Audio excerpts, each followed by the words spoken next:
నమస్తే, welcome to GR Vidhatha news. మనం ప్రస్తుతం ఉప్పల్ బగాయిలో ఉన్నాము. ఇక్కడ తెలంగాణ రాష్ట్ర మంత్రివర్యులు ఏఐసిసి కార్యదర్శి దుద్దుల్ల శ్రీధర్ బాబు గారు చేశారు. ఇక్కడ పైప్ లైన్ కార్యక్రమాన్ని ఓపెన్ చేయడానికి వచ్చారు. ఆ సార్ ఇక్కడికి వచ్చి ఓపెనింగ్ కార్యక్రమాలు ఏంటివో మనం తెలుసుకుందాం రండి. కష్టం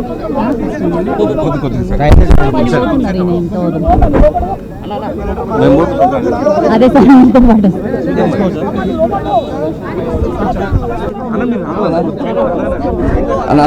అన్న ప్రెస్ అన్న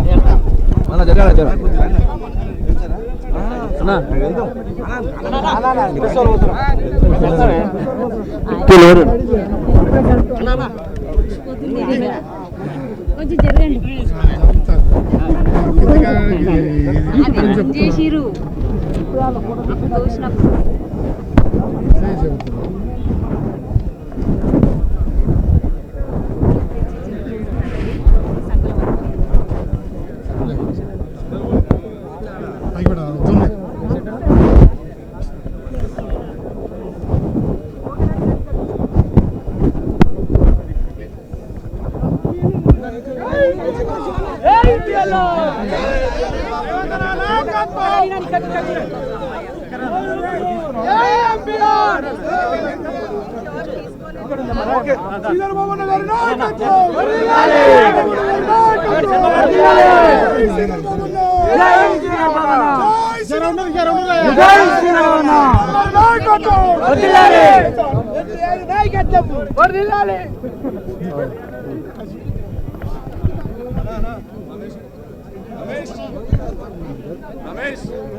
లేదా నేటు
అయితే ఇక్కడ కొందరు కార్యకర్తలు ఉన్నారు. ఇక్కడ విషయాలు ఏంటో అడిగి తెలుసుకుందాం రండి.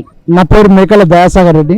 నేను బగాయత్ జేఏసీ చైర్మన్ ఉంటే దీనికి తర్వాత ఇది అడాక్ కమిటీ అయింది. అడాక్ కమిటీ అయినాక ఇప్పుడు టెంపరీ అడాక్ కమిటీ నడుస్తుంది. దీని డెవలప్మెంట్ పర్పస్ పర్మనెంట్ ఎలక్షన్ కూడా వెరీ సూన్ అవుతుంది. అది ఇప్పుడు ఫస్ట్ టైం మా ఉప్పల్ బగాయత్కు ఇది అలాట్ అయ్యి 2017లో అలాట్ అయింది ల్యాండ్ అందరికీ రైతులకు. అయినాక వాళ్ళు కన్స్ట్రక్షన్ అవి చేసుకుంటారు డెవలప్మెంట్ అది ఇది. తర్వాత ఏమైందంటే ఈ అడాక్ కమిటీ అండర్లో నడుస్తుంది డెవలప్మెంట్. ఫస్ట్ టైం మా బగాయత్ లేఅవుట్కు గవర్నమెంట్కి వెళ్ళి 20,43,00,000 శాంక్షన్ చేసినందుకు ధన్యవాదాలు. కార్పొరేటర్ ఉప్పల్ కార్పొరేటర్ రజిత పరమేశ్వర్ రెడ్డి గారికి మరియు పరమేశ్వర్ రెడ్డి గారికి, ఉప్పల్ ఎమ్మెల్యే గారికి, గవర్నమెంట్కు, తెలంగాణ గవర్నమెంట్కు అందరికీ ధన్యవాదాలు ఉప్పల్ బగాయత్ తరఫున తెలుపుతూ మా లేఅవుట్ అభివృద్ధి కొరకు ఫస్ట్ టైం మాకు ఇంత నిధులు కేటాయించినందుకు మాకు చాలా ధన్యవాదాలు. ఇప్పుడు కాలక్రమంలో ఇంకా మాకు చాలా అభివృద్ధి కార్యక్రమాలు జరగవలసి ఉంది. మేము గవర్నమెంట్ ఇప్పుడు కార్పొరేటర్ తోటి అందరితో కలిసిమెలిసి అవన్నీ ముందు వాళ్ళకి ఇచ్చి అంత ముందు తీసుకెళ్తాము పర్మనెంట్ బాడీ అయినాక. ఇక్కడ ఉప్పల్ బగాయతు మాకు 416 ఎకరాల రెసిడెన్షియల్ లేఅవుట్ అలాట్ అయింది రైతులకు. ఏది టోటల్ గవర్నమెంట్ తీసుకున్న లేఅవుట్ల భూములలో మా రైతులకు 416 ఎకరాలు కేటాయించడం జరిగింది. అది లాటరీ పద్ధతిలో ఇచ్చారు ఎవరిదాలకు రైతులకు అలాట్ అయింది. ఇప్పుడు ఇలా ఎవరో రైతులు ఇష్టం ఉన్నట్టు అపార్ట్మెంట్లు కడుతున్నారు, అందులో రెసిడెన్షియల్ జోన్ అవుతుంది. ఇంకా ఇలా స్పెషల్ ఒక విషయం ఏంటంటే 2 దేవాలయాలకు కూడా హెచ్ఎండి ఇలా భూములు కేటాయించడం జరిగింది ప్లేసెస్. ఒకటి మన అమ్మవారి పేరు ఏం పేరు బొప్పంచెరు కట్టమైసమ్మ దేవాలయానికి 1 ఎకరం ప్లస్ ఇలా కాలభైరవానికి 1000 గజాలు. ఇది కాలభైరవం గుడి కూడా చాలా ఇప్పుడు ఈ హైదరాబాద్ సిటీలో చాలా అభివృద్ధి చెందిన దేవాలయం. దీనికి కూడా మంచి చాలా పుణ్యం చేయడానికి సన్నాహాలు జరుగుతున్నాయి భక్తుల సహకారంతో. అయితే ఇంకోటి ఏంటంటే ఇలా కొన్ని సౌకర్యాలు గవర్నమెంట్ తరఫుకెళ్ళి కూడా మాకు కల్పిస్తే చాలా బాగుంటుంది. మేము కూడా వచ్చి లోకల్ కార్పొరేటర్ రజిత పరమేశ్వర రెడ్డి అని కలుస్తాము, పరమేశ్వరాన్ని కలిసి మా రిప్రజెంటేషన్ ఇస్తాము, ఎమ్మెల్యే గారికి ఇస్తాము. ఇచ్చి దీన్ని ఇంకా అందంగా తీర్చిదిద్దడానికి శాయశక్తిలో ప్రయత్నిస్తాం.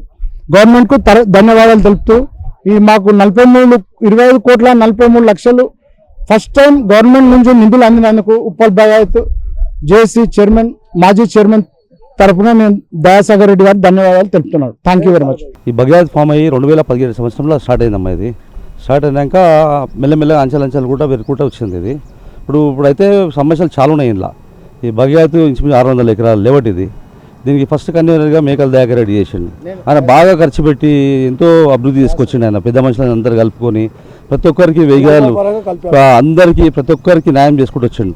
కానీ ఇప్పుడు విభేదాలు వస్తున్నాయి. ఎందువల్ల అంటే ఈ డెవలప్మెంట్ లేక ఇప్పుడు ఉన్న ప్రెసిడెంట్ కూడా కరెక్ట్ అందుబాటులో లేక, పబ్లిక్ అందుబాటులో లేక, రైతులందరూ కలుపుకోలేక ఎంత కొంచెం న్యూసెన్స్ అవుతుంది తప్ప మిగతా అంతా చాలా బాగుంది.